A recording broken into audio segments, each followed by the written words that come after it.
በእኔ ግምት አጀንዳውን እነዚህ ሰዎች አይደለም ያዘጋጁት፣ እነሱ ከአለቆቻቸው ተቀብለው ነው የሚመስለኝ። ምክንያቱም አሁን ኢትዮጵያ ባለችበት ተጨባጭ ሁኔታ አጀንዳ ሆኖ መቅረብ ያለባቸው በጣም ወሳኝ መሰረታዊ ነገሮች አሉ። በኢትዮጵያ ውስጥ ትልቅ ችግር ነው አሁን ያለው፣ ክርስትናን በሚመለከት አገርን በሚመለከት ማለት ነው። ከወሊሶ ከዚህ ከሻሸመኔ እልቂት ጀምሮ አጀንዳ ቀራጭም ኤጲስቆጶስ መራጭም የሆኑት ብልጽግና ሰው የገደለላቸው እና የፈለጋቸው ሰዎች ናቸው። ከዛ ውጭ የሚሆን ሰው የለም።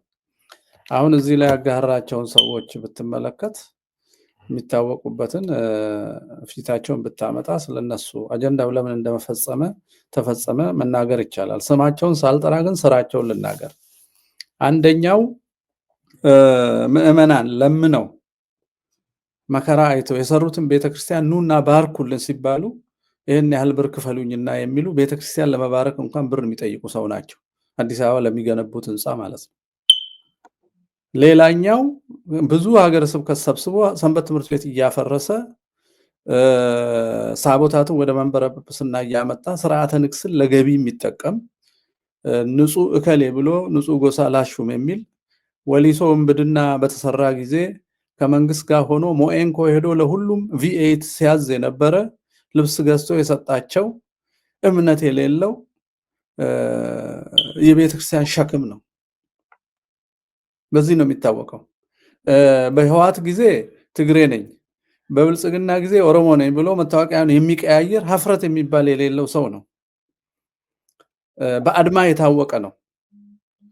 ሌላኛው ደግሞ በቅርብ ጊዜ ካስተማሩት እንኳን ብንነሳ የረብሻ አካል የሆነ ቅዱስ ሲኖዶስ ክህነት የያዘባቸውን ሰዎች አልተያዘም ቀጥሉ ብሎ በጎሳ በዘር ከቅዱስ ሲኖዶስ ቀኖና ውጪ እነ በላይ መኮንንን ክህነት መለስኩላቸው ብሎ ውንብድናውን ሲያስቀጥል የነበረ ነው።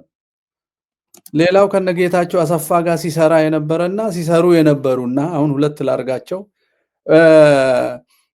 ብልጽግና የተረከባቸው የደህንነት ኢንፎርሜሽን ሰጪና ተሐድሶ ጋራ የሚሰሩ ናቸው። ለተሐድሶ ደብዳቤ ጽፈው ልጆችን አሰልጥኑልኝ ብለው የሚጠይቁ መረጃ ያለባቸው ሰዎች ናቸው።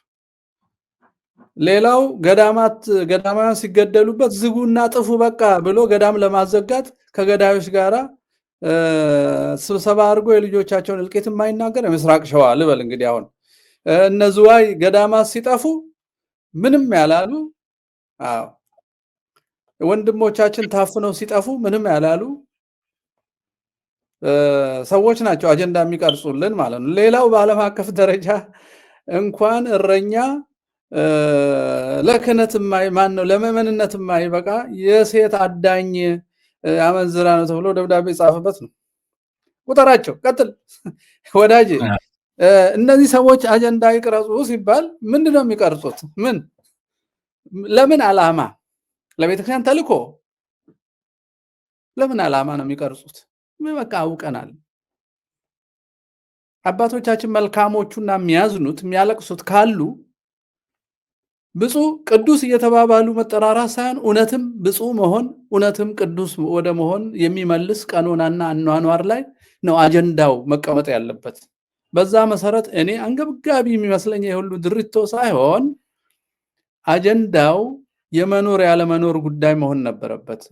እንዳው በትንሹ 5 አጀንዳዎች የግድ የሲኖዶስ አካል መሆን ነበረባቸው። ይሄ ባለፉት 5 ዓመታት ስንጮህለት የነበራቸው አንደኛ የምዕመናንን አንድነት የሚመለከት ነው። የምዕመናንን አንድነት፣ የሲኖዶስን አንድነት። የምዕመናን አንድነት የጎሳ ፓርቲዎች ተካፍለው ያፋጁትን ምዕመናን መልሶ በክርስቶስ ጥምቀት በወለዳቸው በቅድስት ሥላሴ ዙሪያ እንዲቆሙ ዘረኝነትን ፊት ለፊት ማውገዝ፣ ልጆቻቸውን በቀኖና ወደ አንድነት መመለስ ነው። ይሄ ነው አጀንዳ መሆን ያለበት። ሁለተኛው ሲኖዶሱ እንዲሁ የዘር ስለሆነ በጎሳ የመጡትን ኮታዎች በሙሉ ሽሮ ጤናማዎቹን አባቶች 3ም 2ም ቢሆኑ አስቀምጦ ሲኖዶሱ ማከም ነው። ይሄ የሲኖዶስ የምዕመናን አንድነት ውስጥ የሚያዝ ብዬ አስባለሁ።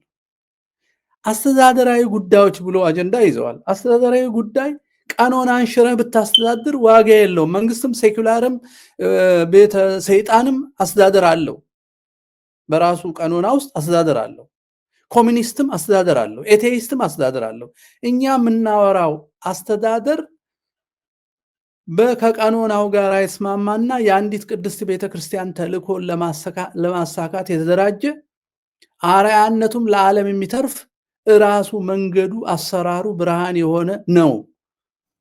ስለዚህ አስተዳደር የሚለውን ነገር የተቀደሰ አስተዳደር እንዴት እናርገው? ይሄ በጉቦ በሲሞናዊነት በዘመድ በግሩፕ የሚሰራውን ማስቀረት፣ ይሄ አንድ አጀንዳ ሊሆን ይችላል። በእውነት ሁለተኛ አጀንዳ ሊሆን ይችላል። ሶስተኛው የራሳችንን ወተቀደሰ መንፈስ ቅዱስ መሳሪያ የምንለውጠው እንዴት ነው? በግልም በጋራም እንደ ሲኖዶስም እንደ ኤጲስቆጶስም ብሎ አጀንዳ መያዝና የተጻፉ ቀኖናዎችን ማስተካከል ነው። ሶስተኛው እንደው ወደ አንደኛ ሊያድግ የሚችል የልጆቻችን እልቂት፣ የልጆቻችን መለያየት፣ የልጆቻችን ከእምነት መፍለስ፣ ነገረ መለኮታዊና ማህበራዊ ምጣኔ ሀብታዊ መንገዶችን በመጠቀም የሚያጠቃንን አካሄድ እንዴት እንፍታው? መንስኤው ምንድነው? እንዴት እንፍታው የሚል ነው አራተኛው። አምስተኛ የሚመስለኝ ከሰፈነ ሁለንተናዊ ሙስና ማለትም ቁሳዊ ሙስና፣ ሀብት ስግብግብነት፣ ሌብነት፣ ለገንዘብ መገዛት፣ ሃይማኖታዊና ሞራላዊ ሙስና፣ አባት እያሉ ተሐድሶ መናፍቅ መሆን፣ በአባት ልብስ ውስጥ ዘረኛ መሆን፣ ሐሰተኛ መሆን፣ ይሄ ሁሉ ሙስና ነው። ሁለንተናዊ ሙስና ነው። ማህበረሰባዊ ብልሽት። ከዚህ ሁሉ ትንሣኤ እንዴት እናገኛለን? ምን መስራት ይጠበቅብናል? የአባላቶቻችን የቅዱስ ሲኖዶስ ብጽና መጓደል እንዴት ይመለሳል?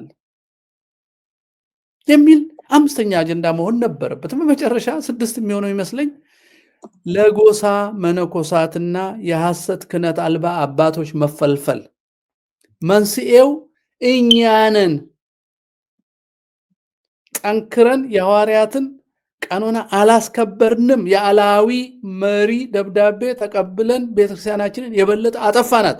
ከዚህ በፊት የጎሳ ነፃ አውጪዎች ያዘዙን በኮታ ሰበሰቡን። ካሁን በኋላ ግን ወደ አባታችን እንመለስ የሚል ጨካኝ እንዴት እንመለስ አጀንዳ መሆን ነበረበት ዮሴፍ። ነገር ግን እነዚህ በአጥፊነት የሚታወቁ ሰዎችን አጀንዳ አቀራጭ ልክ ስታረግ ከዚህ ለመሸሽ እንደሆነ የታወቀ ነው። ከዛ በኋላ ምን ትላለህ? ሀገረ ስብከት መቀየር፣ ኮሌጅ ማስፋፋት፣ የከሌ ጥያቄ፣ የአባ ከሌ ለቅሶ፣ እንትናና እንትና ተጣልተዋል፣ የቁልቢ እድሳት። አሁን የህንፃ እድሳት የሲኖዶስ ጉዳይ ሳይሆን አስተዳደራዊ ሎካል ጉዳይ ነው፣ አካባቢያዊ ጉዳይ ነው። እንዲህ አይነት ጨዋታ ውስጥ እንድንገባ የሚደረገው በመጀመሪያ ደረጃ አጀንዳ ቀራጺ የተባሉት ከቤተ መንግስት የሚላኩና በዴማሳውያን ትእዛዝ ተጽፎ የሚሰጣቸው ናቸው። ይሄን ደግሞ ለማረጋገጥ መግለጫ ቀርቷል፣ ጸጥ አሰኝተናቸዋል፣ ካሁን በኋላ አይናገሩም ተብሎ ኦልሬዲ በአለቃቸው በዳንኤል ክብረት በኩል ተለፍፏል። ስለዚህ አይናገሩም ነው። ስለዚህ አጀንዳው የቤተ ክርስቲያናችን አይደለም። በእርግጥ በትክክል ከተወያዩበት አንድ ሶስት ፍሬ ያላቸው ነገሮችን ማየት እንችላለን። አንደኛው ቅዱስ ፓትርያርኩ ንግግር ውስጥ ያሉ ነገሮች ጉባኤ ኒቅያ ተብሎ ያው መጫወቻም ቢሆን ግን ውሳኔዎች ስላሉ እነሱን፣ የቀኖና ጉዳይ፣ እነዚህ ሶስቱ ቁም ነገር አላቸው። ካሰፋ ነው እኔ ያልኳቸውን አምስቱንም እዛ ውስጥ መክተት ይቻላል። ግን እነሱ አይኖሩም ብዬ እኔ በእርግጠኝነት የምናገረው አጀንዳ ቀራጺው ማን እንደሆነ ስትመለከት ነው። ንገረኝ፣ ማን ነው ለቤተክርስቲያን ተልእኮ ቆሞ ባለፉት 7 ዓመታት ስራ የሰራ? ከነዚህ መሃል ማን ነው? ሁሉም ሀገረ ስብከቱን ያስመረረ፣ ምዕመናንን ያስመረረ እጅግ አሳዛኝ ሰዎች የሰበሰቡበት ነው። እና ሲኖዶሱ ራሱን አባላቱን ብፁዓን እያለ በቃል ከመጥራት ይልቅ የብፅዕና ህይወት እንዲኖራቸው የሚያስገድዱ የሐዋርያት ቀኖና ወደ ቦታ መመለስን ዘሎ ምንም ሊሰራ አይችልም ባይነኝ ነኝ። እግዚአብሔር ይስጥ።